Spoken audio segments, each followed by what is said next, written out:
Out there last night, Spencer? Good. Yeah, good crowd, yeah. Yeah. Both sides.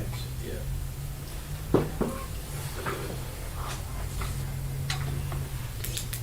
That's where I'm headed at, that's not end up with the dinner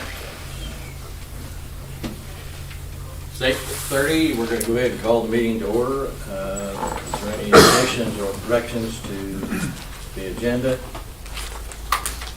Other than a little bit of rearranging? I move we approve the agenda with a little bit of the rearrangement as written. Second. All in favor, please say aye. Aye. Opposed, motion carries. Minutes of the previous meeting, everybody had a chance to review those? Move to approve as presented. Second. Motion's been made and seconded to approve the minutes. All in favor, please say aye. Aye. Opposed, motion carries.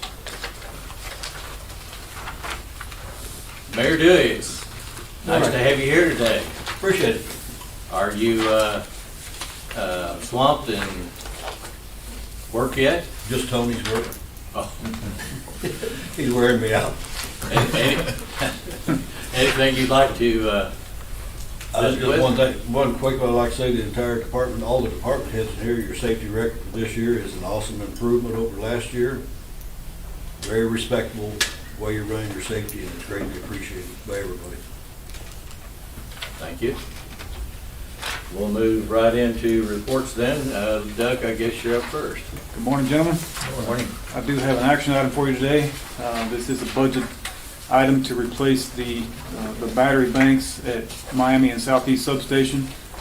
These batteries provide 120 volts DC to provide power for trip closed circuits, protective relay, and communication devices. These do provide a critical function, and they are nearing the end of their life. They have a 20-year life expectancy. So we'd like to go ahead and get these batteries replaced.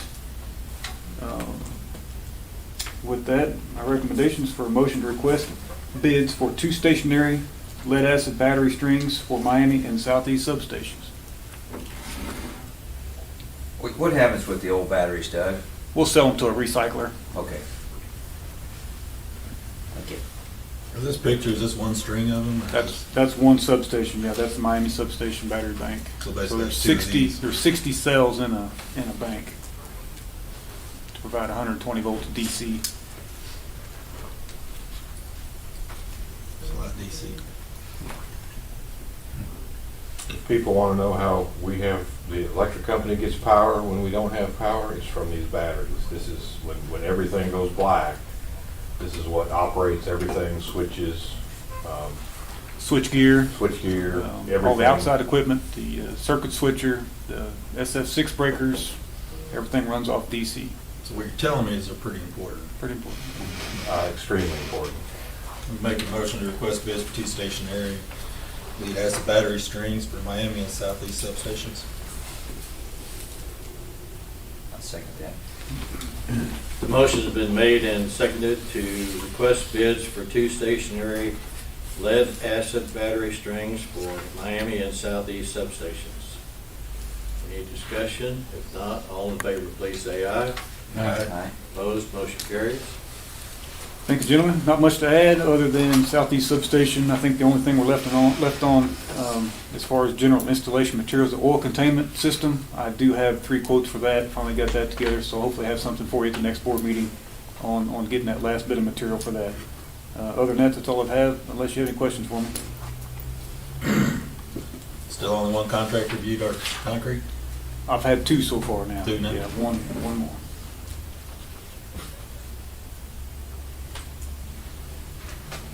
Anything else for Doug? If not, thank you. Megan, good morning. Oh, there you are. Couldn't see you for Tony. Morning. I thought I was third in line, pardon my surprise. Do have one action item for you this morning, that's just a minor revision to our comp time policy, and that's due to a limitation of the new software. Historically, we've paid out comp time in addition to upon employee request. It's been paid out if they exceeded the maximum hours allowed or the maximum age or time on the books allowed. And that was set at 10 pay periods or 20 weeks. The new software is not able to track the age of that comp time, so we'll no longer be able to do that.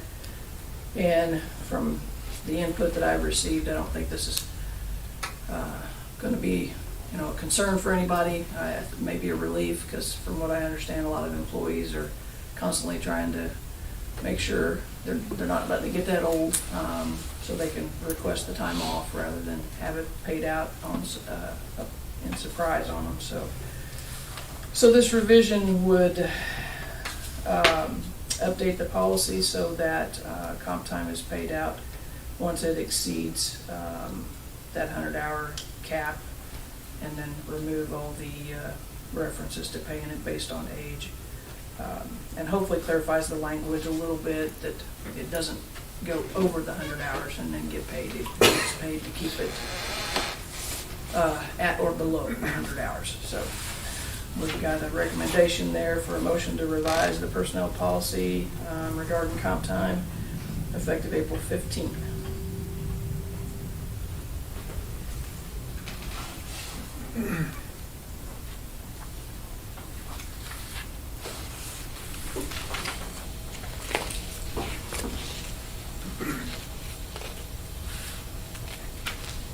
Megan, we've never paid comp time for mutual aid, have we? That's correct. Yeah, that's just straight overtime when they go on mutual aid.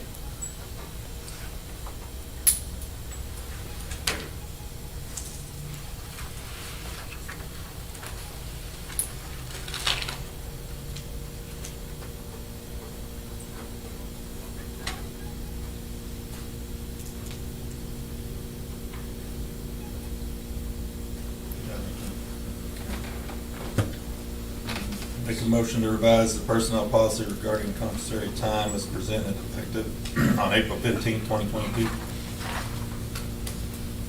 Second. The motion's been made and seconded to revise the personnel policy regarding compensatory time as presented, effective on April 15, 2022. If there's no additional questions, all in favor, please say aye. Aye. Opposed? Motion carries. Thank you. Just a couple other quick updates for you on the annual wage and benefit review. Jeff, Tony, and I have been working through recommendations, and I think we're getting very close on that. Feel safe in saying that we'll have, as an action item, recommendations for you guys at the next meeting. And if any of you did not receive your report last week, please let me know on the survey. You should have that by now. And then also, as the board is aware, we lost another member of the MMU family a couple weeks ago. Becky Williams passed away. Our condolences to her family. And that will eventually add to the list on your vacancies there. We're reviewing job description now. Becky was a purchasing associate in the warehouse, so we're looking over job descriptions to make sure there's no updates needed on that, but at some point we'll be moving forward with addressing that vacancy. Other than that, I'd be happy to answer any questions. Any questions for Megan? None? Thank you. Travis, guess you're up. Good morning. Morning. Do have one action item. It's lagoon number 2, sludge removal. Last time those were cleaned out is when they did the updates to that back in 2011, 2012.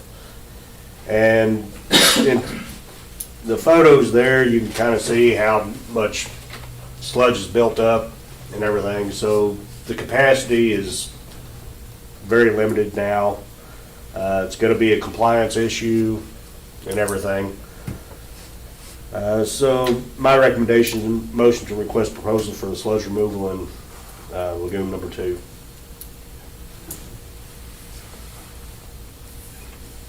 Will they haul the sludge away? They could actually, it could be Supply? stayed there on site. It could go to either the drying bed or where we're storing the sludge now. Okay. and everything. So everything would be on site, so that will help with the cost for the limited hauling and stuff like that. Okay. Could this be a land applied, Travis, later then if we mix it back in? Yes. Do we have any of this budgeted? No, this was not budgeted. Is there something we need to put in there for every? I would so say, often since it's budget? been 10 to 11 years, I would say probably put it in budget at least every 8. That way it's not going to be an issue Mhm. again. That was something I wasn't aware of, so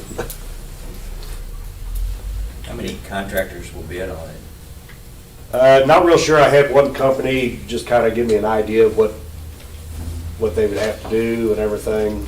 And basically what their recommendation was to use a long arm excavator and a dump truck just to remove it. And there's several local contractors that have that, and I'll send it out to multiple people. So, and hopefully we'll get some decent bids on that. Yeah. So. And then currently, because these are full, we've actually got a permit where this discharges. We're currently in violation of that because the pH is too high. Is that correct, Travis? That's correct. And that's what's caused this. I think Travis originally thought ice was causing the lagoon to short circuit and not have proper flow, because it's got blankets in it where it makes, the water take the long way there. But, so yeah, this is something we're in violation of and need to get addressed. I'd make a motion to request proposals for sludge removal in lagoon number 2. Second.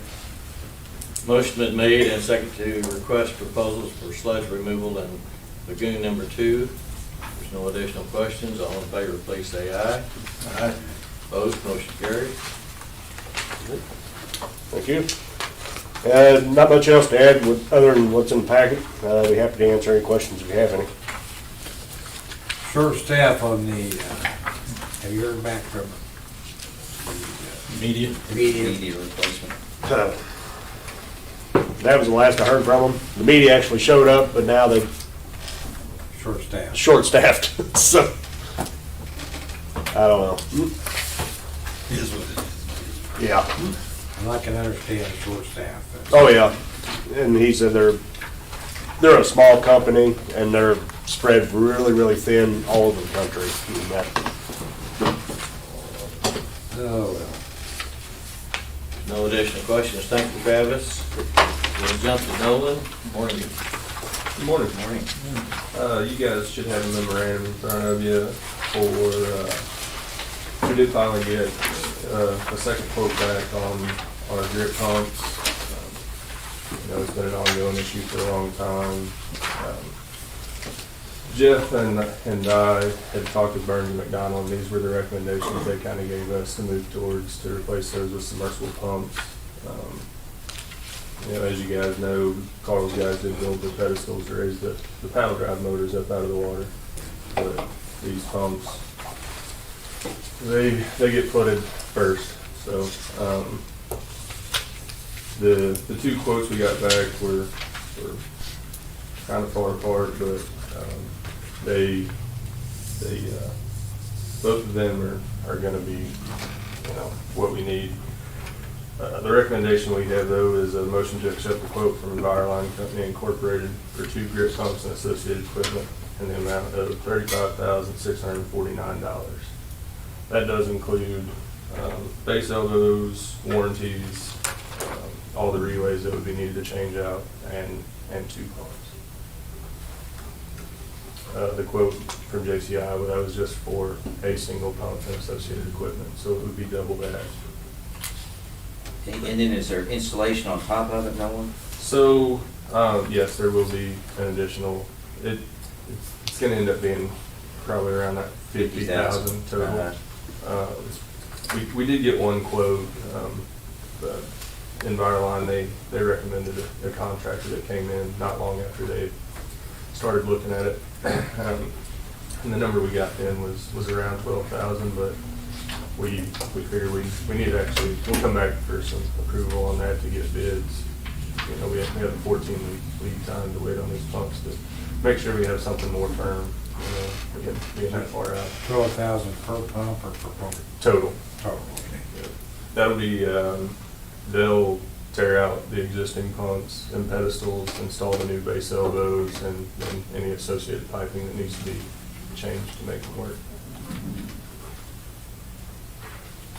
And how frequent, so the repair costs, I know after they flooded is 5,000. How frequent has that happened within the last 5 years? Oh, golly.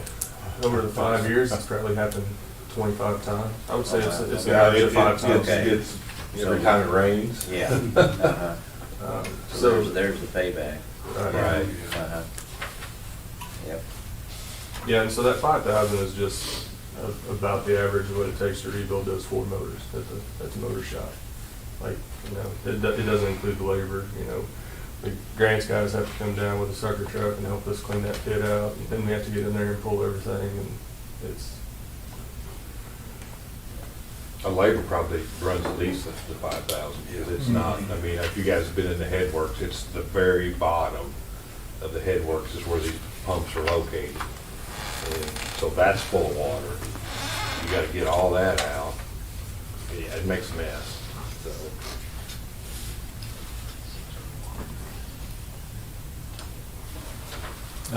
I'll make that motion to accept the quote from Enviroline Company Incorporated for 2 grid pumps and associated equipment in the amount of $35,649.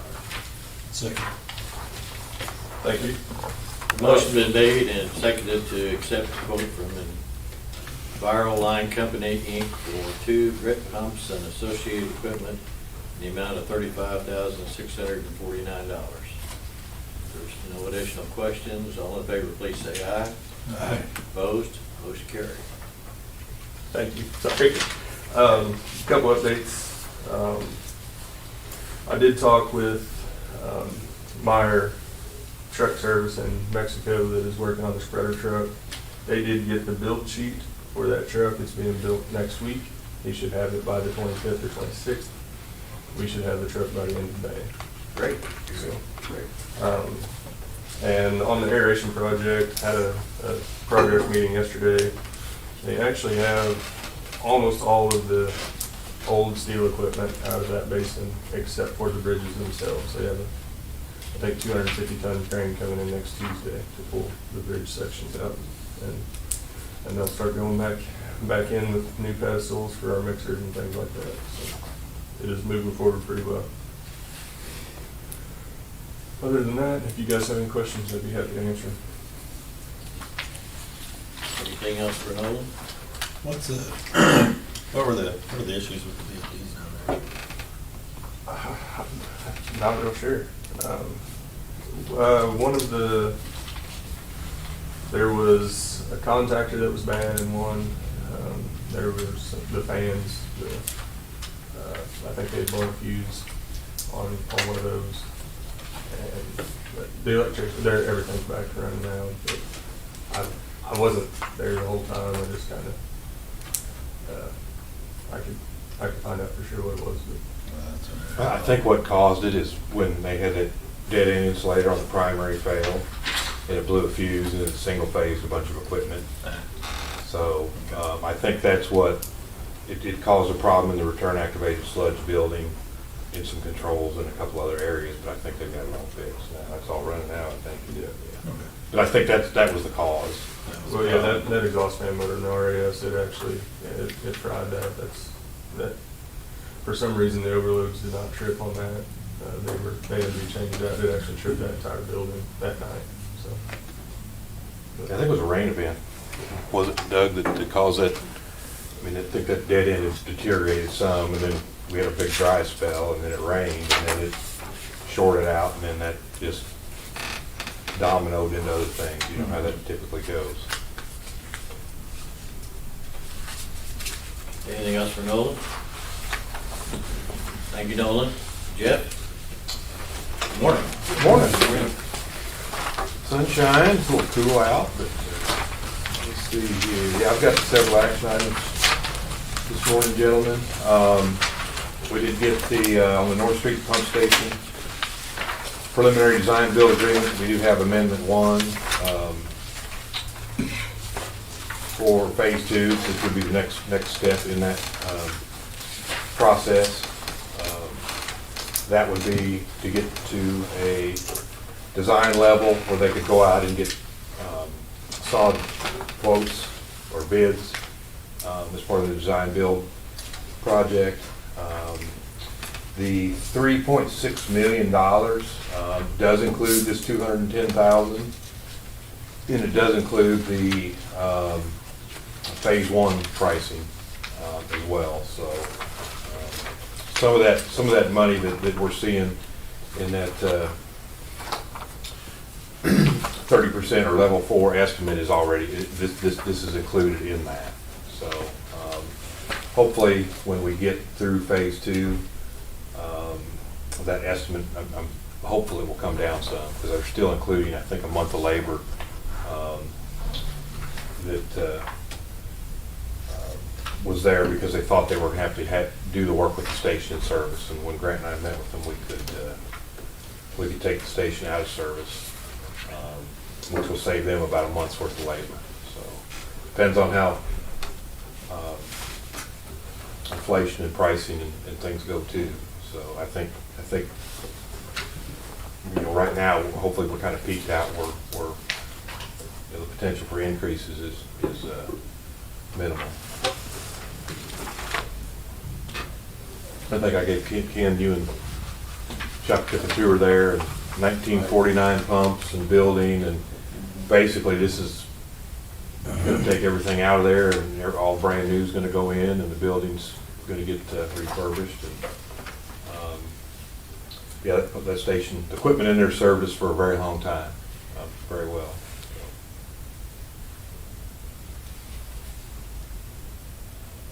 And this will have to go to City Council for approval as well. Yeah, so the only thing I had, I'm reading through this, at this point, they're within plus or minus 30%. And then I didn't quite understand if phase 2 tightens that up anymore. It does. I did notice that back here, it says phase 3, that's where you get to a firm bid. But I didn't know what this phase, how much it tightened that up. Well, this will get us to the phase 3 price. Oh, okay. And then we'll approve, then we'll bring, the phase 3 will come back to you guys with a firm price. Because they'll have their it's the same process we went through on the treatment plant. But yeah, this will get us that firm pricing. Okay. And then the phase 3 will be actually the construction part. Okay.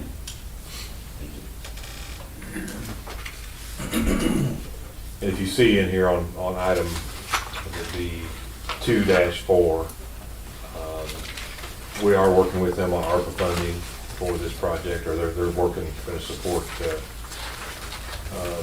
securing ARPA funding. So we're going to have their help in that process as well, for both this and the sanitary sewer flow study.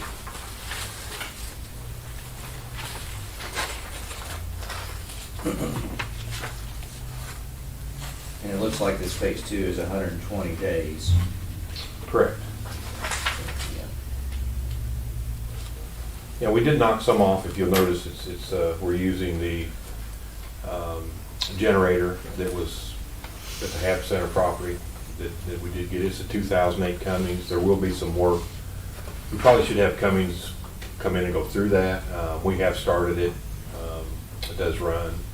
I think we've got the passcodes, because you got to go in and do the passcodes to change the voltage output. We tried to use that on the flooding last year, but we couldn't get any voltage out of it because you have to actually go in and, it's not like the old ones where you just grab whatever tap you want, on a multi-tap generator. But this one you actually had to go in and program. So, and I think once we did that, it got output. But we think it'll be a good unit. It dropped our price about $270,000 by being able to use that. So.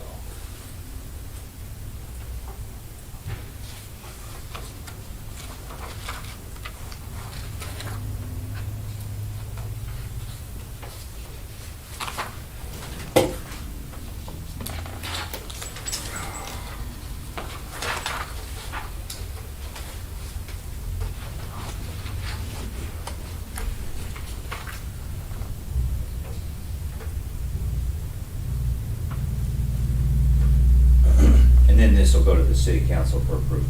Correct. Yeah. Yeah, I've sent this over to Josh Taylor, so he's got it and should be hopefully included in their agenda for Monday night.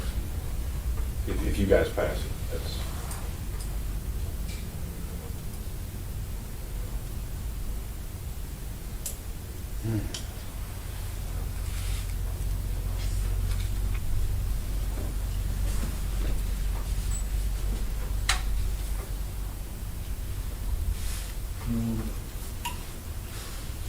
I think we gotta do it, so I don't know if we're gonna back up on it. Like Jeff said, I did go over there and tour it for the grant. Jeff took me through there, and obviously it's dated stuff. It's been there for a long time. I can understand the need.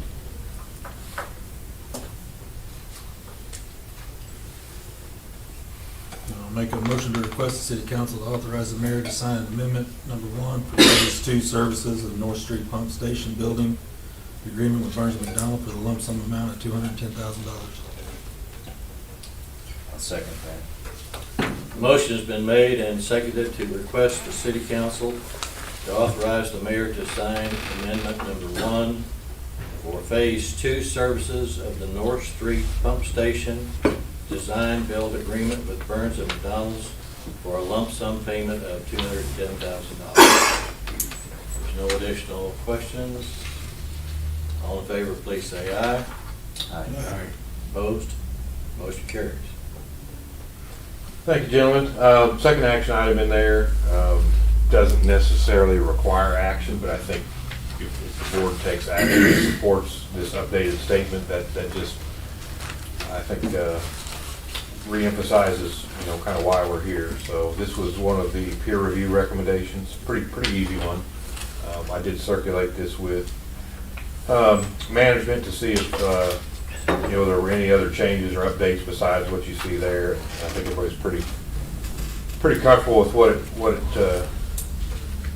it was stating. We just needed to add several departments that we've developed since the initial mission statement.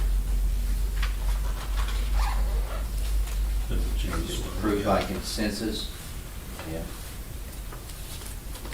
I think we'll go on record, just Yeah.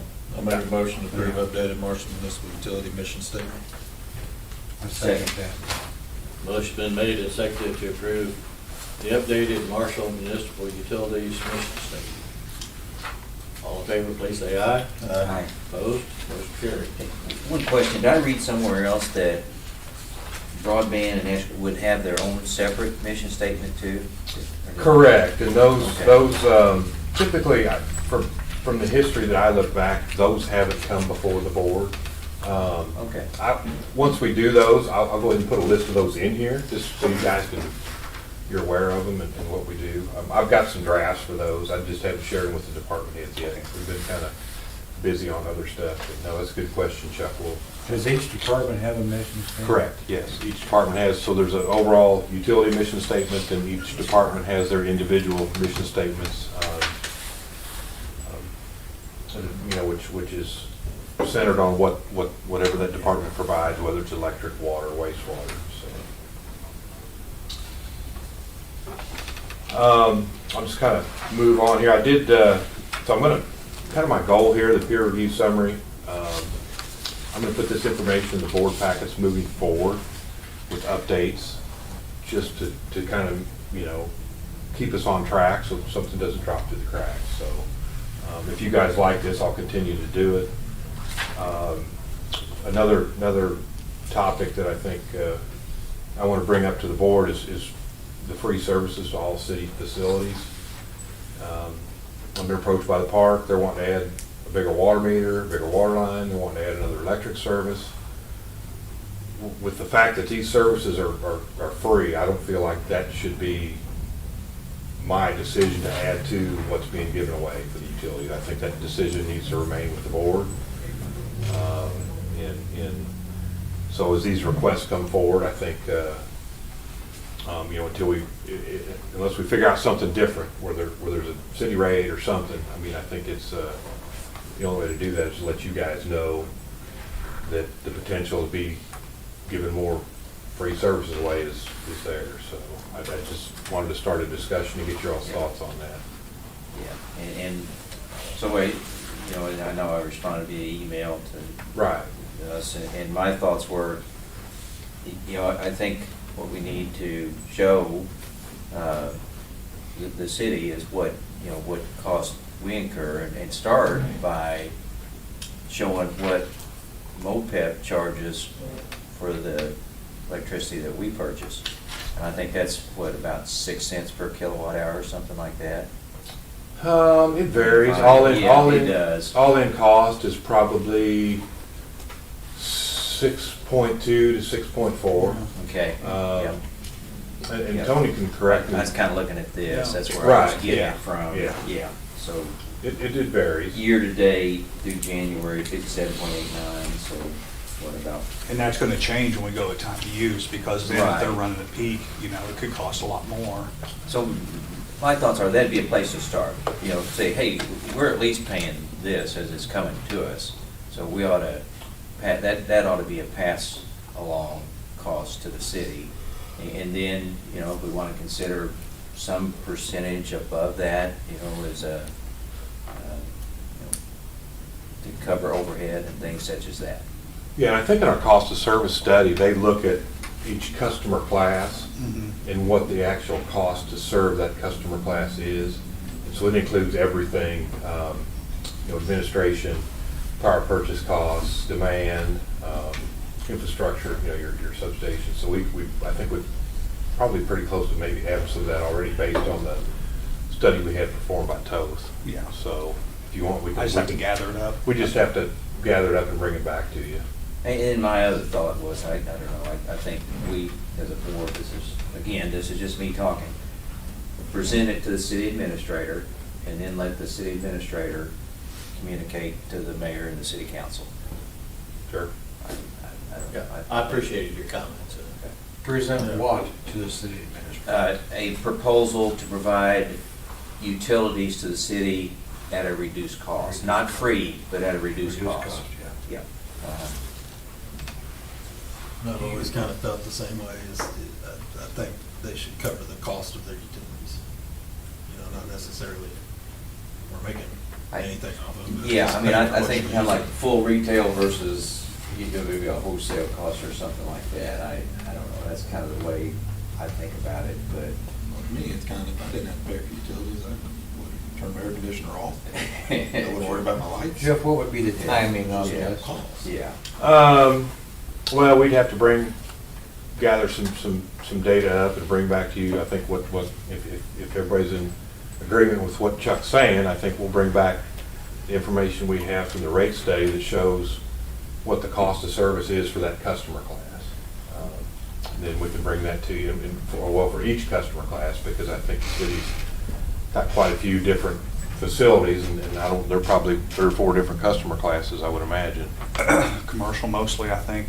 Commercial. So we could bring that back to you and show you what the difference is between the city rate, or what a proposed city rate versus free, and probably even calculate what that difference would be financially. But it would probably be, you know, over the next 2 or 3 board meetings, Spencer, I would imagine. I guess of that 200,000, I don't put you on the spot, but just curious, do you have a feel for, is a majority of that electricity? I guess the swimming pools, probably there's a pretty significant water bill there, but. The golf course. The water, Yeah. the golf course would be the biggest water user, I think. The Martin Center's the biggest user of utilities. You know, they're typically the higher bill than any of the other cities, or other buildings in the city. But is a And you would be majority of the correct. electricity? Yes, correct. Yes. Okay. Yeah, that would be correct, Jeff. Okay. So we could do that, and I guess, you know, I want to help other city departments out, you know, obviously we want to work with the park, but, you know, I'm just asking you guys what your thoughts are on going ahead and maybe doing that in the meantime. If we're looking to go to maybe a city rate down the road, do you want to go ahead and approve us to do the water meter and then add another service for them? I mean, Do we have any choice? Well, yeah, we do. I mean, you would, but- I think it would be, I think we've got a great park system. Absolutely. You know, a lot of people benefit by it, and I think it's, I feel that it's good for us to support the park in any way we can, as long as we can do it without jeopardizing our position. And, you know, we're fast approaching the time that the service is going to be needed, especially if they're going to add some other things out there. So, Yeah, I think the concession stand currently runs off a generator. Because, so in fuel costs, I think are affecting that operation negatively. So I think that's where that request came from.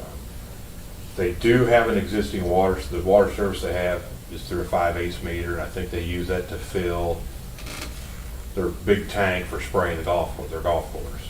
And it takes a while to fill that. So they're wanting to put a 2-inch meter there, which they'll pay for. They'll pay for the meter and the installation, but it's just that if we're giving free services away, that's something that,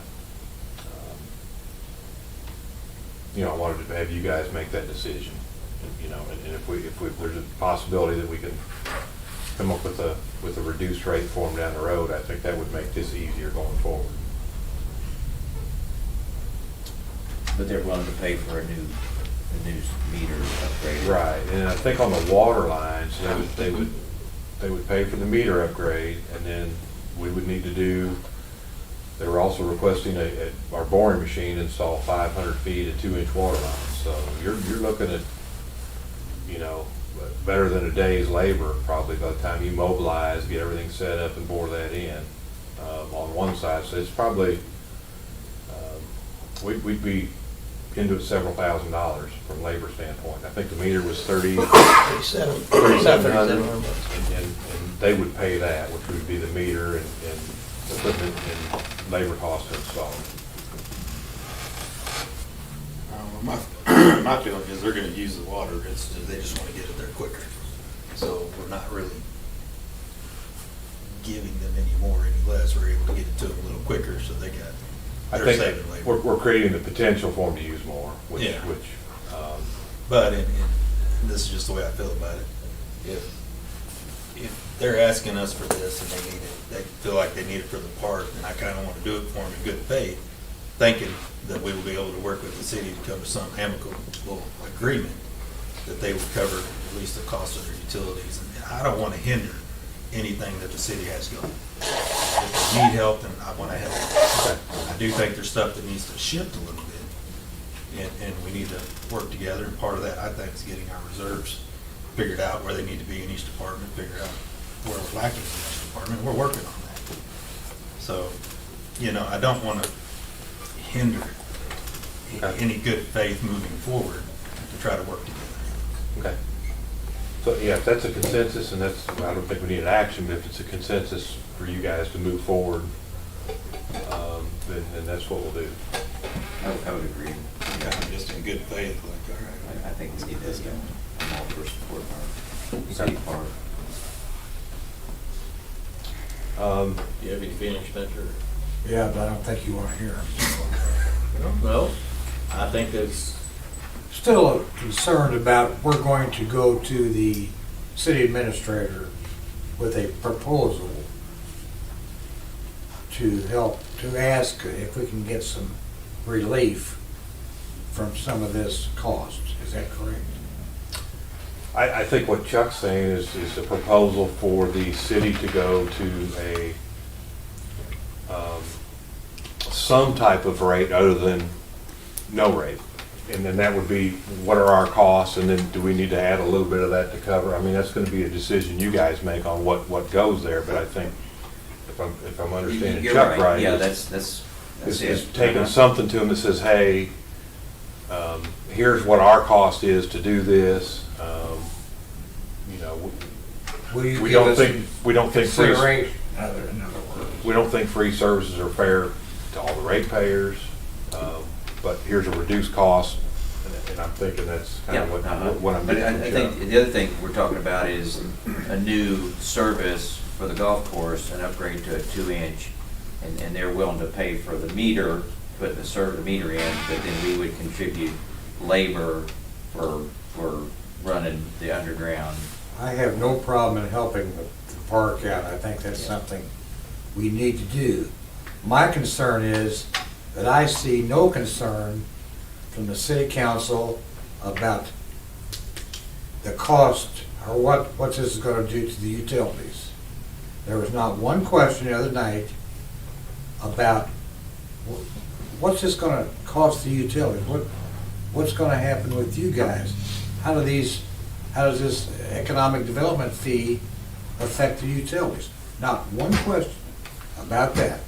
No concern about the utilities and the expense that we have to go through. And I think that's why we need to put together something and show them what it actually does cost. Right, exactly. Show what those costs are, and then present to the council. And I think Stephen made a good point. We're going to continue with these peer review recommendations. I know that the board as a whole has asked for time to look at these and come up with something that addresses or is tied to the financial stability of the utilities, which the current ordinance does not do. And I think that's where I'm sensing from you, where your concern is at. And as a general manager of the utilities, I can't support the ordinance as written because it does not address or include anything in it regarding the financial well-being of MMU. And I think this is kind of, you almost kind of want to break them out. I don't want to penalize the park because something else is being done. I think. We've got a wonderful park. We just need I have to. no problem with that at all. Yeah, my recommendation to you guys, even though you have asked for more time, apparently at this point it's not going to be granted. I don't think it was considered, is to continue to work on this. And then take it back to the council at some point and say, hey, this is what will work for us without hurting the utility and the ratepayers. And that's my only concern. I think everybody in this room wants to work together and help, but we don't want to do it at the expense of our ratepayers. And I think the ordinance as written does not address that, and it does not address that concern in my mind. But we're just going to have to. We're going to have to tackle that separate, I think, Spencer, and who knows where we'll get with it, but all we can do is provide the facts and I think facts and information for them to make that decision, and hopefully have some discussion with them on it, because I don't know that there's been a lot of discussion on what's currently out there and proposed. At least I haven't. I've just relayed what you guys have thought back to the city administrator, and no councilman or anybody's reached out to me. I don't know if anybody reached out to you regarding that fee. No one's reached out to me. No.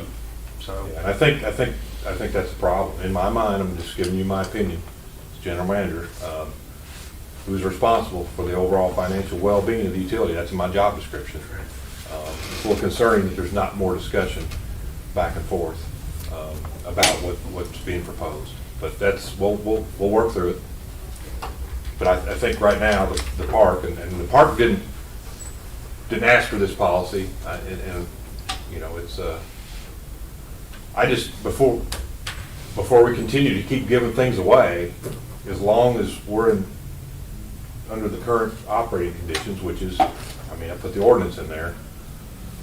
That should go to you guys, because if we don't get something done and that continues, there may be a point where we have to draw a line in the sand, because we can't keep bleeding. We're not an endless supply of funds. I was just down a round table Friday, and we got a lead and copper rule. It's going to hit us up in the water department. Could be a lot of money. It's similar to I&I. It's on the water side. So we have to be mindful of even these small things that could add to our costs. So Are these, this for the past 2 weeks? Mhm. Yep. Wonder how many councilmen realize that. Well. I just will say, Spencer, that they do get this summary.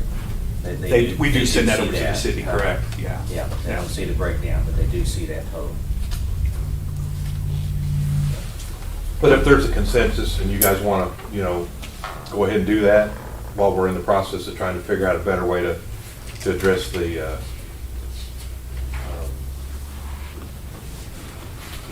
cost of what that's being provided for. Right now, it's nothing. And that's a consensus among you guys. I think we're doing good faith. Okay.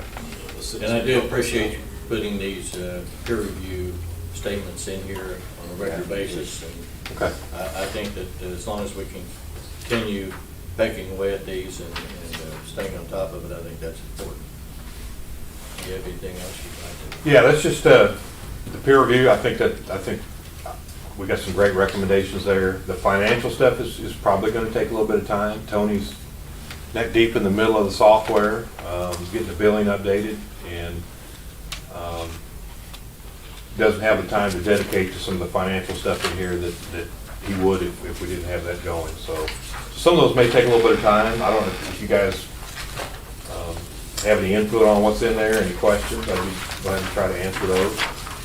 Well, I think you did prioritize them in your previous report. I think we were all in agreement with those priorities, so yeah. You're working through those, you're taking the top priorities and working them, and then the others, you work through it. Spencer, I got your color chart in I there. saw that, thank you. Yeah. Got the power bill. I did go down to Jeff C. last week and testified in the front of the Senate Rules Committee. Grain belt is, we thought everything was going to kind of be in the clear and there weren't any worries. And then I got a call Friday and Hewell says, hey, well, I don't know what you're doing Tuesday, but we could really use you down here. So this bill, House Bill 2005, did make it out of the House. It did pass in the Senate Rules Committee, so it's currently on the Senate floor, and hopefully it doesn't pass. I mean, it's gonna, $700,000 a year savings that could be wiped out by this legislation. So I'll continue to provide updates. I haven't heard anything yet this week. Ewell did reach out. I did get, talk to Dave Ripley, John Fletcher, and Andrew Luttrell at the hospital. They got to sign on to a letter in opposition to this bill, trying to garner some local support. I think they're reaching out to all the communities. So we've got some great industries here, and everybody was favorable, not just for themselves, but some of the comments I got back was, this isn't just going to help my company, it's helping my employees because they live here. So had some good discussions with those people. Yes, sir, it doesn't go through the northern part of Sloan County. Yeah, it did, because they have I don't know if you guys read that article, but the tax revenue, annual tax revenue to the state, particularly the counties that this runs through, is significant. It's one of the jobs I used to have in the courthouse.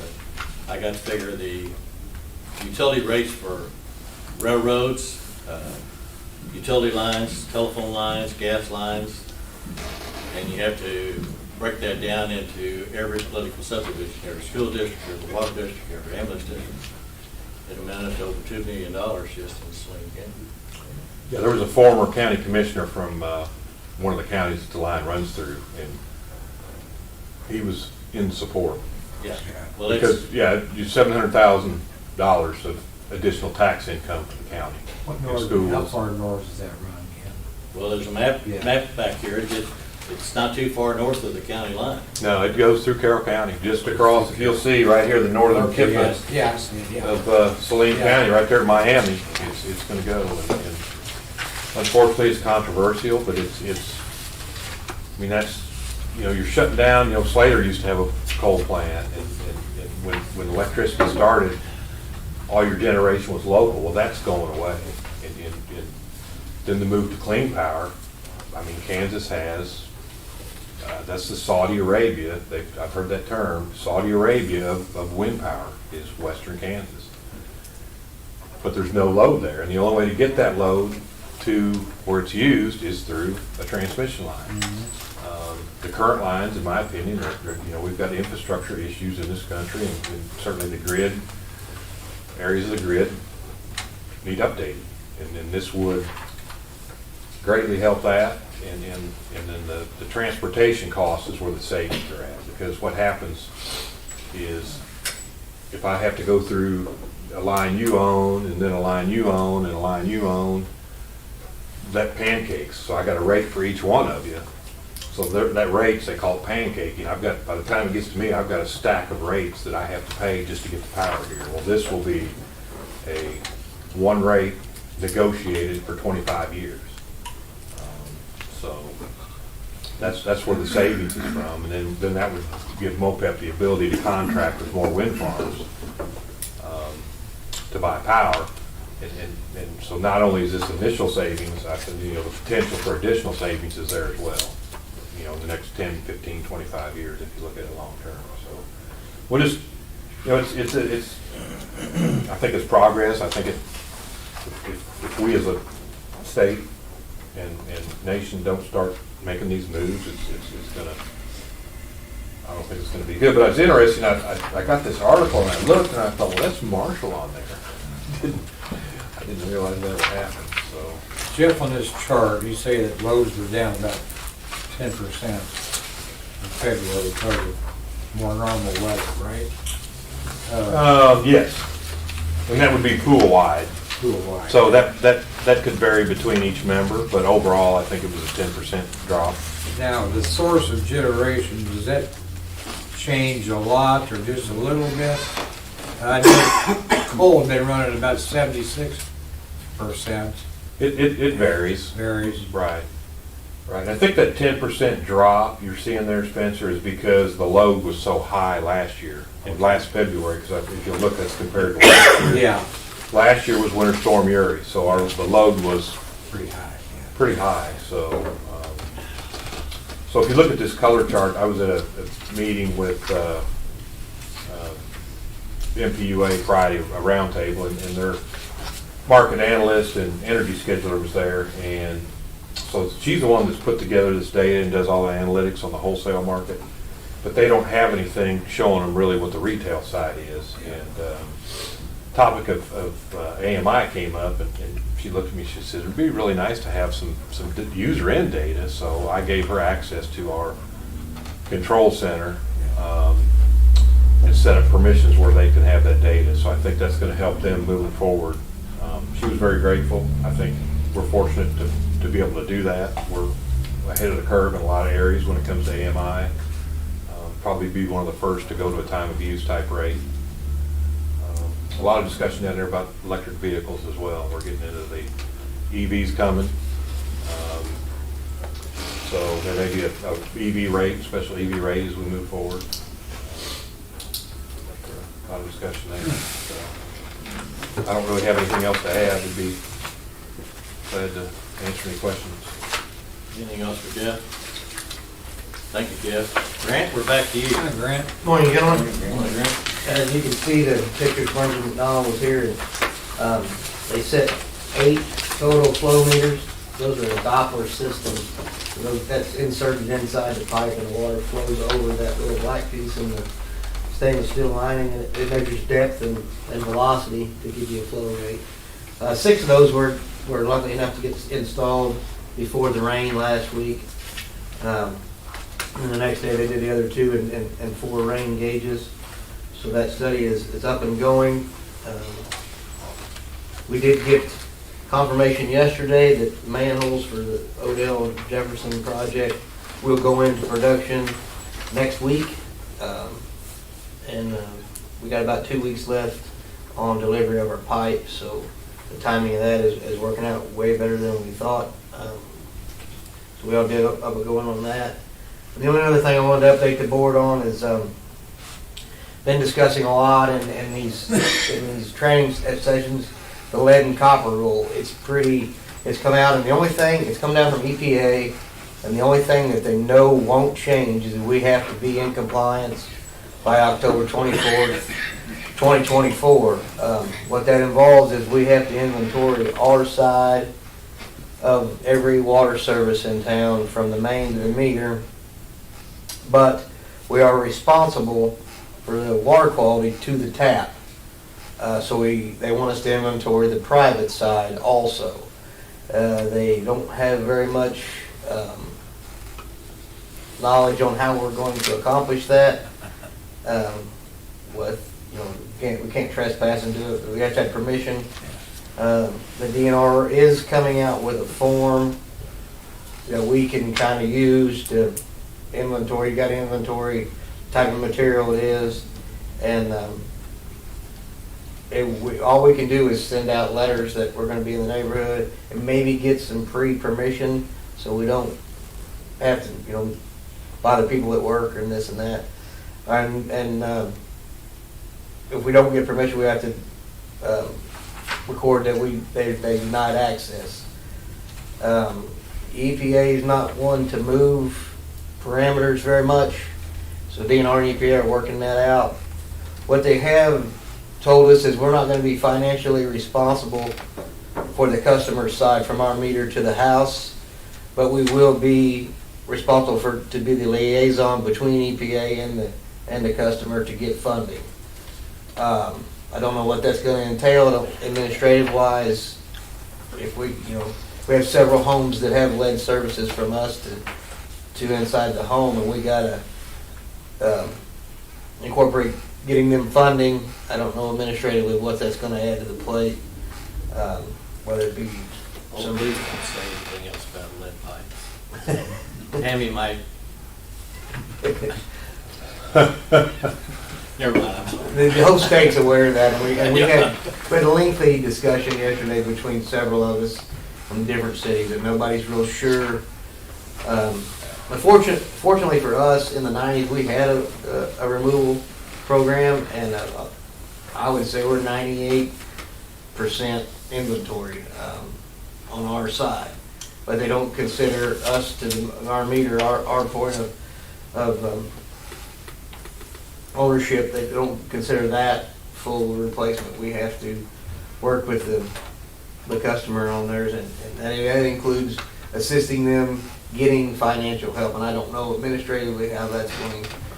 If we have to dedicate somebody in this company to work with every homeowner in town to get funding from EPA, I don't know what that's going to involve. That's you. Yeah, just to back up a minute, we have gone through our system, and as far as we know, we no longer have any lead, none on the public side. So, but and just to add on to what Grant's saying, that it was discussed a little bit at the roundtable last week, and I was talking to another general manager, and they're thinking they're going to have to go to where the water line enters the home, pothole, identify, inventory that. And they're in the same situation we are. The crews that we have, the help we have is just enough to do the work, the ongoing work. So if you have to hire another crew, you have to buy more equipment, you have to do all that to get this done in the time frame they're talking about, then what do you do with all that when it's over? I mean, then so is this something you're going to be able to contract? This guy also told me he was at 2 different conferences and heard 2 different things. I think there's a lot of unknowns now. The thing I can tell you is this is going to cost money. Whether we use contractors, whether we add staff, we're short staff anyway, so particularly in that department. We've got issues. I think Grant's been short 4 to 5 people consistently. And that's from just trying to get normal stuff done. So this is a big issue. They're pushing it. This is at the top of the EPA list, ahead of carbon sequestration. So The time frame's short, to get everything inventory and figure out how you're going to attack. Who do we designate to be the liaison between the customer and the EPA to get funding? And What's everybody's that got, involved? Is that a lawyer or is that a? well, everybody's got the same concerns. What, we have no right to go in on private property unless we have permission. I mean, and that's the same thing that was with I&I, if you guys remember. Before was, you know, a lot of the I&I is coming from the private side, but that's private property. And, you know, the discussion we had down there is, I think EPA and some of these people that write these rules have very good intentions, but they don't have any real-world knowledge of how these systems work and where that dividing line is between public and private. And so there's going to be hopefully a lot of back and forth. I don't know how much improvement we can hope for, but regardless of that, there's going to be costs incurred to meet the requirements of this rule, however it ends up. I think that's an accurate statement. It's pretty murky water right now as far as what the rule entails. Yeah, I'm getting ready to. But, like at my house, there's not really a way to dig down. I mean, I guess you can dig down right by the meter. But the rest of that line is under concrete, goes straight into the house. So And that's an issue you're gonna run into. I mean, particularly in your neighborhood, I'm sure I'm fine. yeah, that's going to be plastic or copper. Yeah.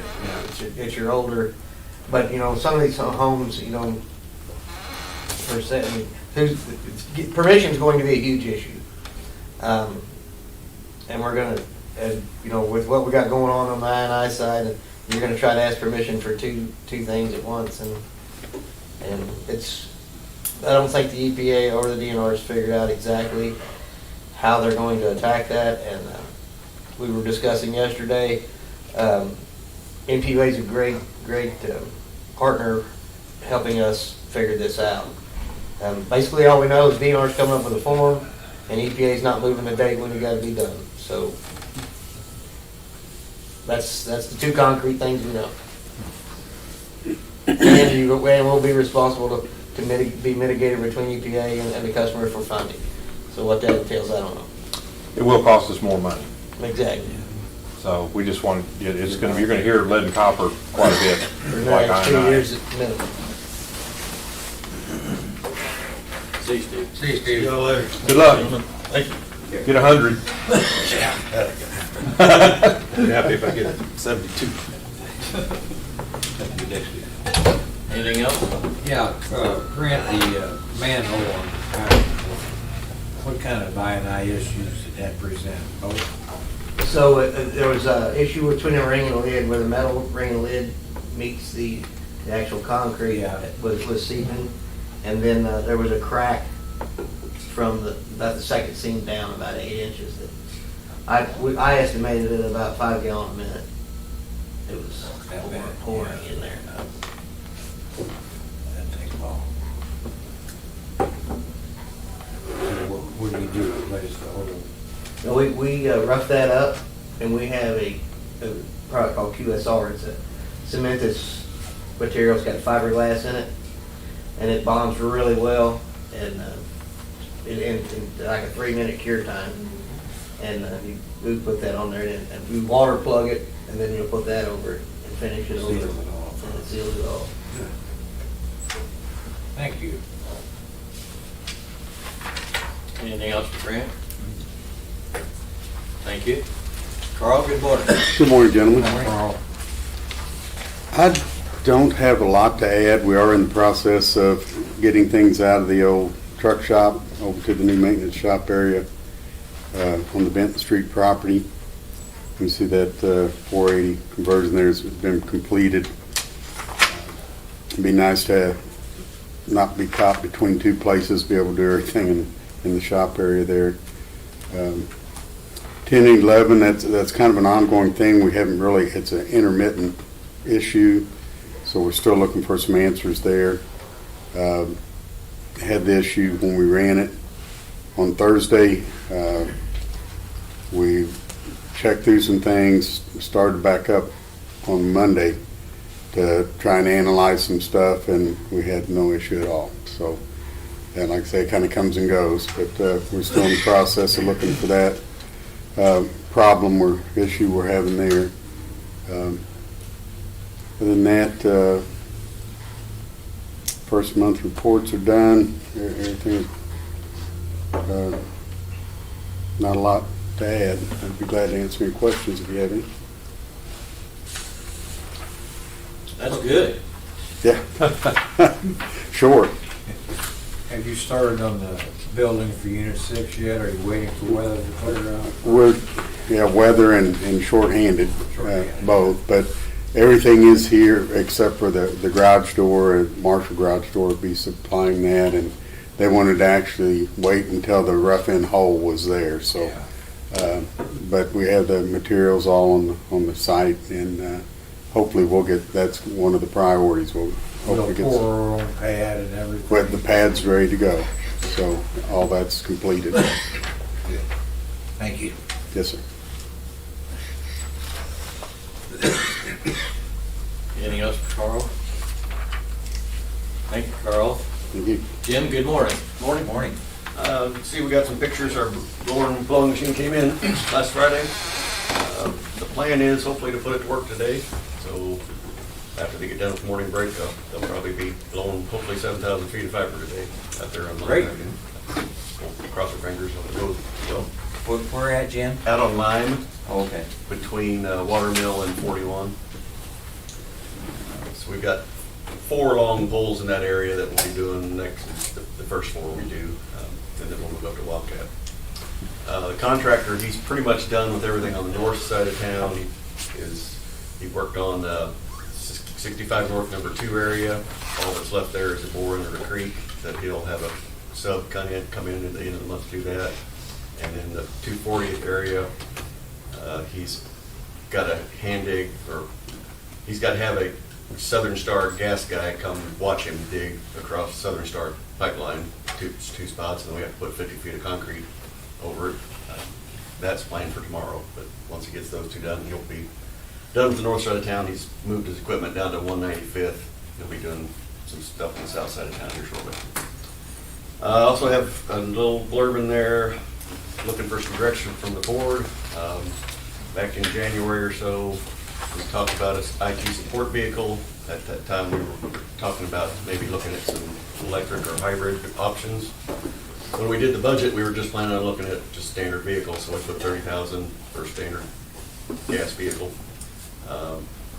Talking about hybrids or electrics, options are pretty limited in that range. We also have had some discussions about wanting to do something that plugs in rather than just your normal hybrid that charges up the motor. So we're looking at either probably a plug-in hybrid option or an electric option. And in the $30,000 range, you can get something, but they're pretty limited and usually old technology. So just looking for some direction if you want to stick tight to the budget, or you want to go up, add a little bit of leniency and go up to something in the $45,000 range that gives you newer technology and more charging options. I'll add a comment, as I read through this. I would not be in favor of an all-electric. I'd certainly support a hybrid, and my reasons, one, I think it's an emerging technology, and, I think we maybe need to let it advance a little further. And then secondly, fiscal constraint, just the fact that where we are with money, and maybe we should maybe this way pull a little bit in. So those are my thoughts. That's my thought. Okay. What kind of a vehicle are you looking for? I know electric or it's a panel truck of some sort? No, what they have now is they have one pickup and they have one SUV. They're both hand-me-downs.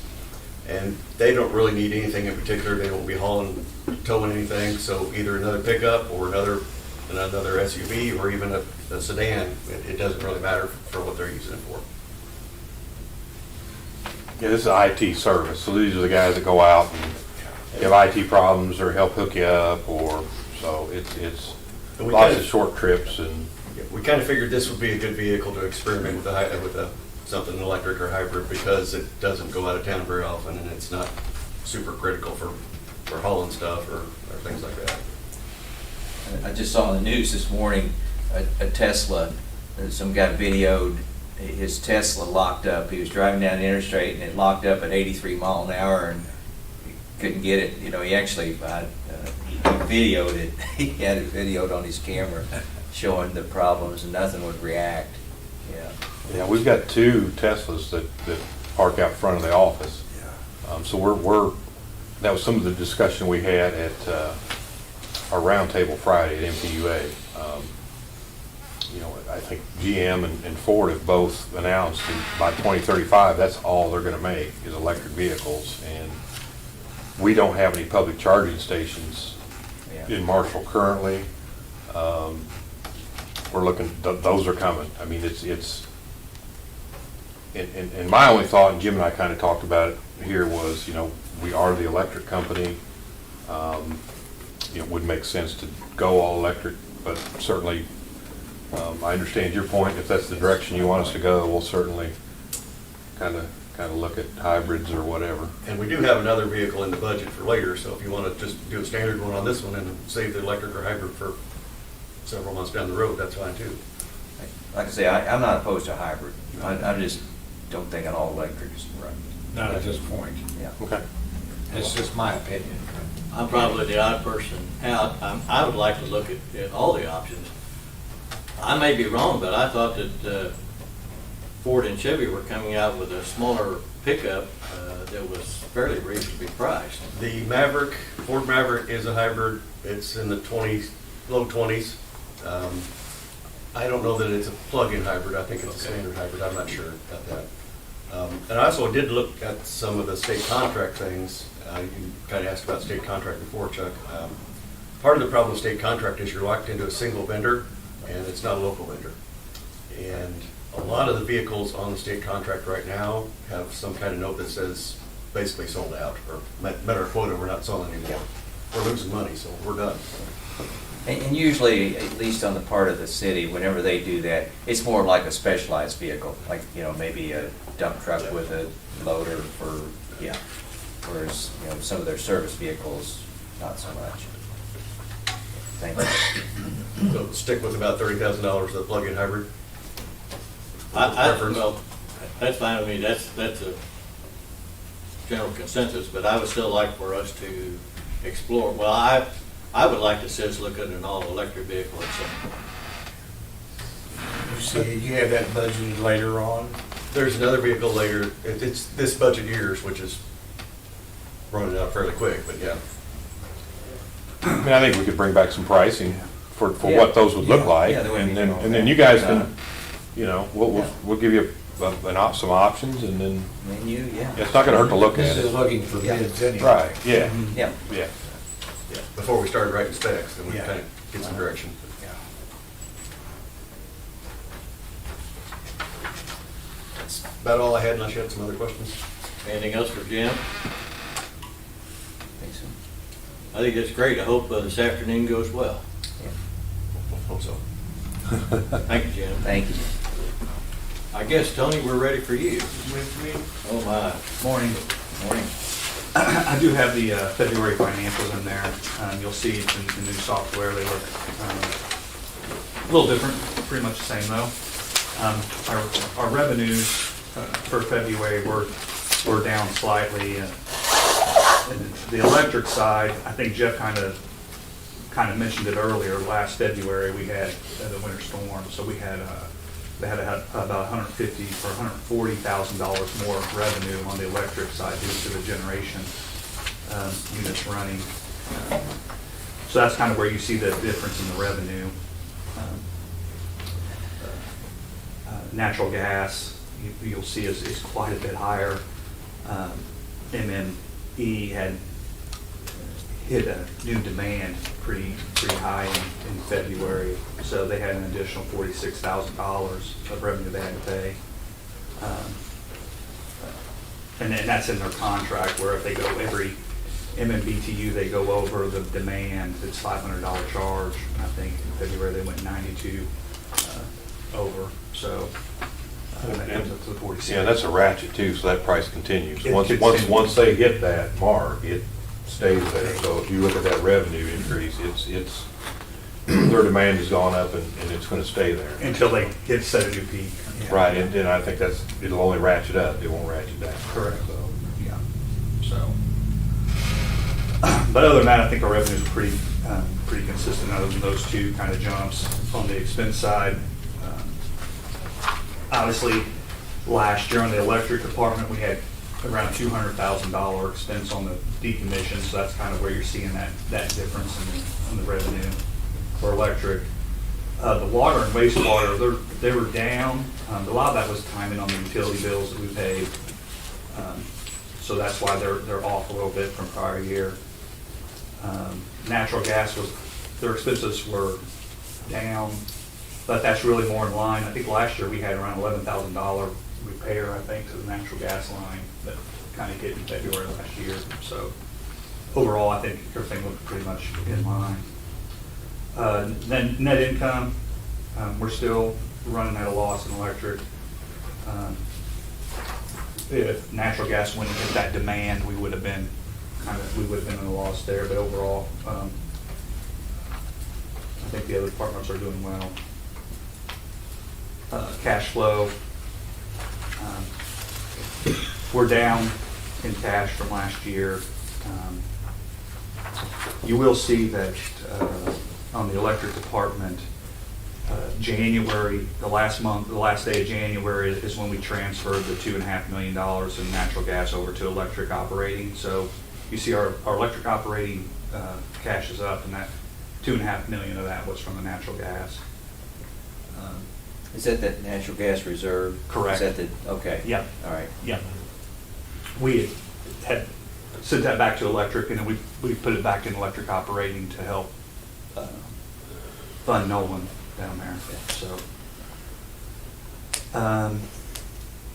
the only thing I will make a comment is we didn't get a Burns McDonald bill, so we should be. You guys are probably going to see around the $1.5 to $2 million bill here the next board meeting. So. Okay. So they're just giving you a heads up. Right. So This 1.9 is gonna look good. Great. I think on their layout, if you remember, I had it in the board packet a couple meetings ago. There was $600,000 that we didn't get in April, and they got it in March. It's coming out this week. And then there's a 1.5 in April. From the update Okay. meeting yesterday, that bill will be in the mail. Just want to let you guys know. So, and then just to let you know on Grant's I&I project with Burns, that those payments will come out of that I&I infiltration fund down there. So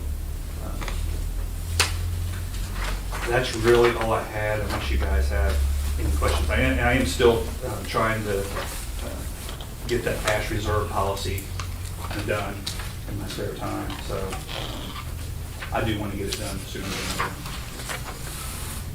On a positive note, since we talked about the bill coming for, it was in my section, I failed to talk about it, the FEMA damages at the wastewater plant. Oh, yeah. It went from a 75-25 cost share to a 90-10. And I made the comment when we were talking with our FEMA representative that if we'd known that, we'd delayed submitting the dump trucks. And she says, oh, well, we're going back and counting that, so we're going to get another $10,000 check. That's what the cost difference in going to the 90-10 will be. The Category B stuff is in obligation, it's been released, so we should be getting a check there. So we're getting finally down to one project, but all that's going to be paid at 90-10 versus 75-25. So we do have good news. That's good. Want to take care of you, Spencer. Thank you. Yeah, you're My welcome. old age. Tony, are we still putting CIPP money away, or how are we? I think Grant we had CIPP budgeted for this year. I think it was quite a bit. It's half. It comes out of, It does come out of the I&I. Correct. October 1 to September 30 this year. But we're planning to go back up to. We don't want to. We run October 1 to. And I will say that if you guys in. remember, back in October, you guys did okay, a gas rate increase that was tabled at the council.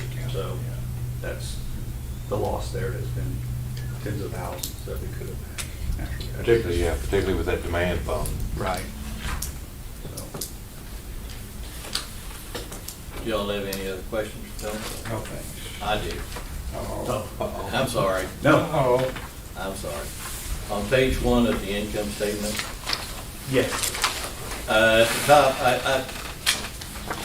am I correct in assuming that out of the $18 million of revenue, the way I calculated, we have residential customers and then we have several categories of businesses, churches, industries, those type of things? Correct. The way I calculate it, about 67% of the income comes from businesses, churches, industries. Is that a correct assumption? Yeah, I'd say that's right, pretty close. So that any rate changes affect businesses probably more than and I realize there are different rates for different categories. But anyway, I think it's just good for everybody to know where the money comes from. Down towards, in the bottom section, in the middle, where it says salaries, I noticed on recycling, there was $30,000 budgeted as of the year to date, which we're 5 months into the year, we're already at $32,005. Is that correct? That's correct. Is there a reason for that? That's a good question, Kim. I'll have to, let me look into it. That's and let fine. you know. I just noticed that and it kind of stuck out at me.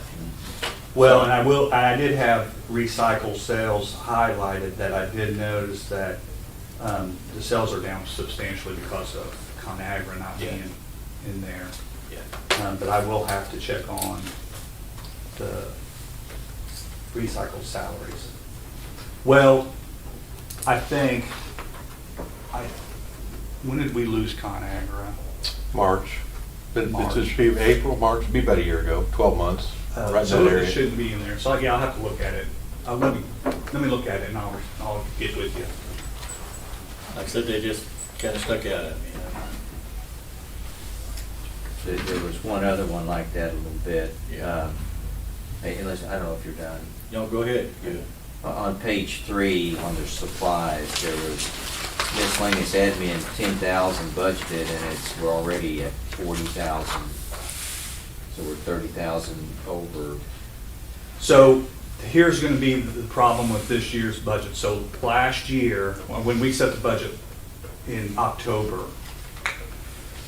a lot of these accounts that we had were, a lot of wages were hitting these accounts. And so I've kind of, now you're going to see that wages are hitting a few accounts and materials are going to hit the rest of these accounts. Well, in the budget numbers, there's some wages included in that. So the budget numbers are going to look a little, overall the budget numbers are right, but some of the accounts, their budget numbers are going to be a little out of whack because when I set the budget up in the old system, miscellaneous supplies last year had COVID pay in there as a miscellaneous. Well, now we have it separated out, so some of the budget numbers are going to look a little off. Skewed. Yeah, but if there's questions about one, I can go pull the detail and kind of give you more of a detailed answer of what's changed in it.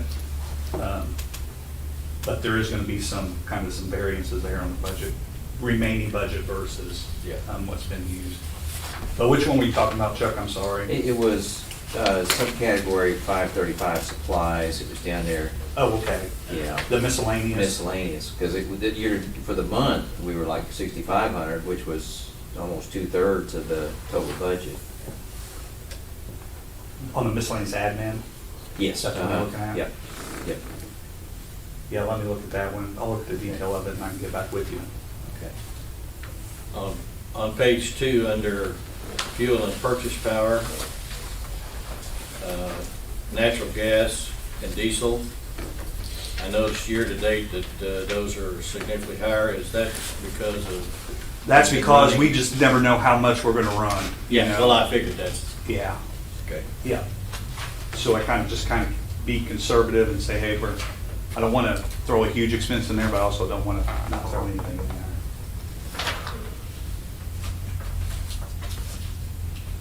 And you can see in February, we had a pretty high gas bill. on page 9, under the IT broadband, I really like the way that that's set up so that you can see what is generated as far as revenues from city and outside the city. I think that's going to be a great tracking tool down the line for return on investment. Well, and USDA wants to know. Yeah, well, yeah, I understand that has to be tracked, but I just think that's a good way to Yeah, to visualize it. I think so, yeah. Yeah. Yeah, there's a lot in there, so you guys see something and have questions. And I was just curious, on page 10, at the top, under fuel and purchase power. Oh, bandwidth? Yeah, Yep, that's what we pay, that's what Jim pays. I was just curious about the heading. Oh. How those two correlate. That's how it was labeled in the old system and it got Oh, carried over. Well, I figured there was a real simple explanation. Yeah. Last question, I'm sorry. Well, this is No. it's a comment. On page 12, I noticed year-to-date on electric, we're down $616,000. Mm-hmm. The way I calculate it, we're running about $120,000 in the hole each month. So that means at the end of the year, our electric department is going to be in the hole $1.5 million. We're gonna be in the hole, the summer months, usually the revenue is a lot higher, so we Okay. should have some positive months in the summer. Good. So, All right. If we have hot weather. if we have hot weather, yeah. I mean, that's, because your demand is set, we've already set our demand, so what our load factor is will be based on how hot it is. Right. And that will, yes, that's a little bit skewed because we haven't got into Okay. the winter months, it cost us more than the summer months. Yeah. Okay. So we're praying for, In our electric, and But we will be. we're counting the money that we get from energy department loans in there. on the, not on the revenue side, On the no. revenue side, okay. But it won't offset that loss either. We're still negative with that. Correct. We'd be worse if we weren't collecting the money. Worse You're talking about the Right. cash. Yeah, yes, worth correct. about that, right? Mhm. So that 5 million outstanding interdepartmental loans, which I think is pretty close to the amount, Right. which includes the city, Yeah.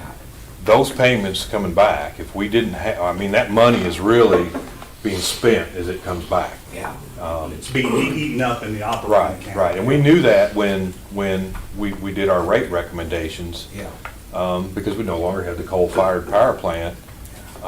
Those reserves are being trickled back to the customers through Through the 7.5%. through that 7.5% rate decrease. So there'll be a point where, hopefully if grain belt continues to go on, that that's scheduled, here in the next couple of years, that kind of times out where hopefully we have that opportunity, and then that might help us continue to leave these rates where they're at. But at some point, we'll have to address what we're doing.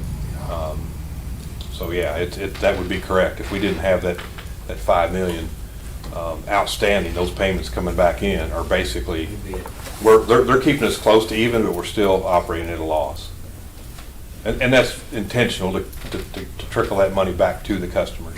I mean, we have, I think our residential rates for electric are at 2008.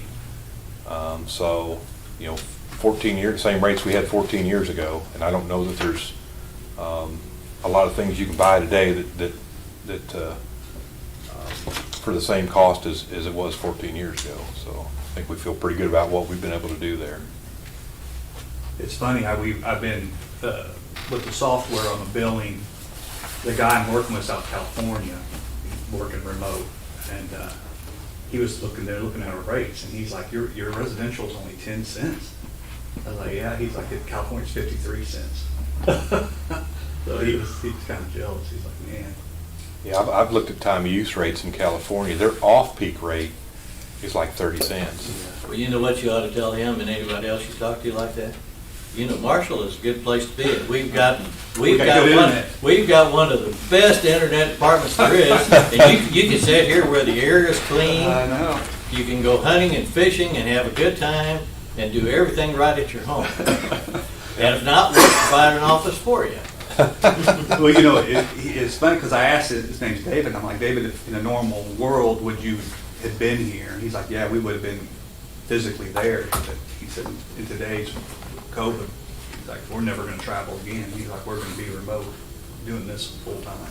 So I think that's where, what you're talking about, yeah, with our broadband, and those opportunities, and that's something we need to promote. We haven't in the past, and I'm working with Sydney over there. I think as MSDC is going to promote that, and we certainly need to promote that more, because I think that's, you know, that's where everybody's moving. I think, you know, what you said hit the nail on the head. There'd be a lot of people that would like to escape the hustle and bustle and slow down and still have the ability to do their work in the middle of the country. So that's Well, yeah, and I think that's a real opportunity that we have that's not being promoted. In fact, 25 years ago, we wanted to, well, there were a few of us that wanted to put a building out here at the industrial park, well, an office building with a large conference center in it, but have individual offices there available for people who wanted to do that very thing, where you could hook up and operate rather than go into an office building in the city, is sit out here in the country and operate, but also have a large conference room where you could hold video conferencing back and forth and attract, well, like you realtors have to do ongoing education. People that work in the hospital have to do ongoing education. People, attorneys, accountants, a lot of people have to do ongoing education.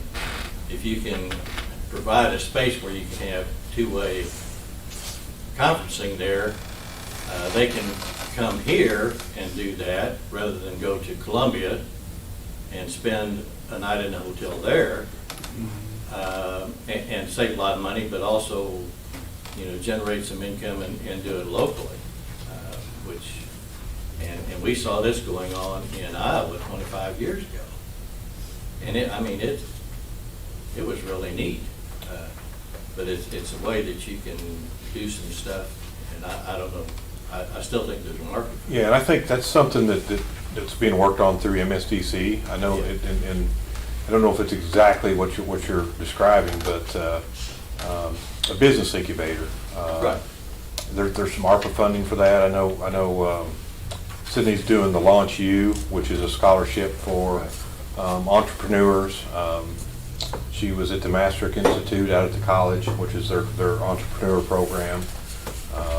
And we're currently, you know, trying to look at developing something similar to what you're talking about, and have it here in Marshall, hopefully. And because, you know, your business startups, you got to go out and you got to buy a copier, and you got to buy, you know, all this stuff. Well, if you could centralize that, and even somebody, I think, that works from their home and has a meeting, well, you don't want maybe people to meet at your house. It would be a space where you could do your conferencing and stuff like that, but just to kind of, you know, grow businesses locally. I think Ag Idea was launched in an incubator, which is actually the Benton building. I don't know what their current employment is, but it's, you know, it's 10, 15, 20 jobs, which is a positive. I mean, being on MSDC, it's you know, everybody wants to hear about the 200, 300, 400, 500 job businesses, but you know, if you can get 5 here or 10 there, or that's a win. And over time, I think, you know, so there's some things going on like you're talking about. Well, I personally think it would be better to have 10 new businesses that employ 5 to 10 people rather than have one big one. It's a lot easier to get the small ones, plus retention is better. Yeah, I think there's more opportunity there too, to get the smaller ones. And Sydney's doing a really good job over there. Probably should have her come and update you guys. I probably don't update you enough on what we're working on over there, but maybe do that quarterly or biannually. But just kind of let you guys know. I mean, we do invest annually $30,000 into that group, and I like the direction it's heading. I think we've got a great board. We've got some new board members on there. And I don't know how many of you have met Sydney, but she is a very positive, energetic person, and she is results oriented. She is we're going to have some success. I mean, if you work that hard, at some point, something positive's going to come out of it. And I think we've got the right person in there, and it's just a matter of time. So.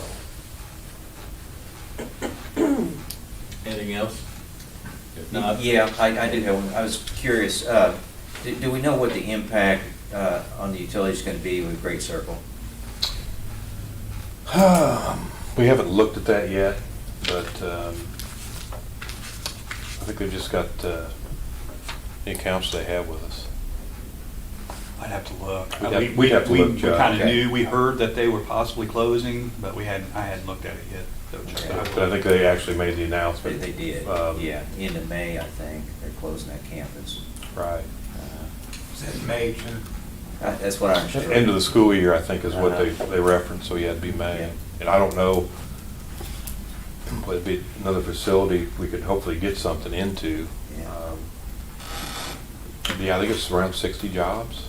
That's what I understood. That's, I don't know, what about the facility? Do they have any plans for what? Yeah, I haven't They're gonna talked. keep the one main building Okay. for possible future use, and that's my understanding of it. And that would be the one on WW by the substation. And then are they gonna sell the rest, do you think? Because they've got multiple locations, I know. That's what I was told by one of the inside people. That's all I know. Right, but we could get that information to you. Okay. There'll be some impact. Yeah.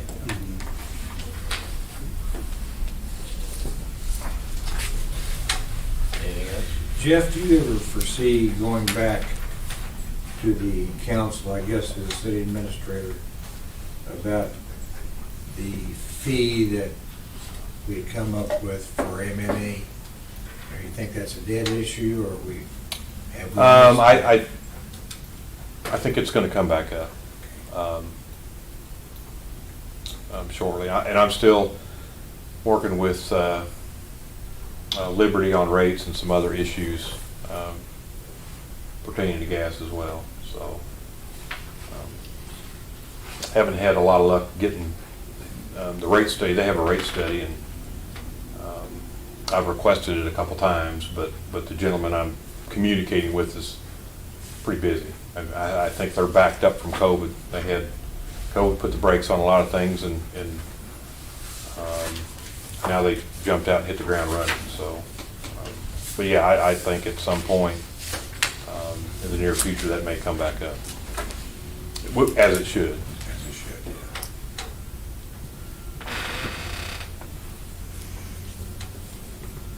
yeah. Cash disbursement. I'd make a motion, we fund the cash disbursements.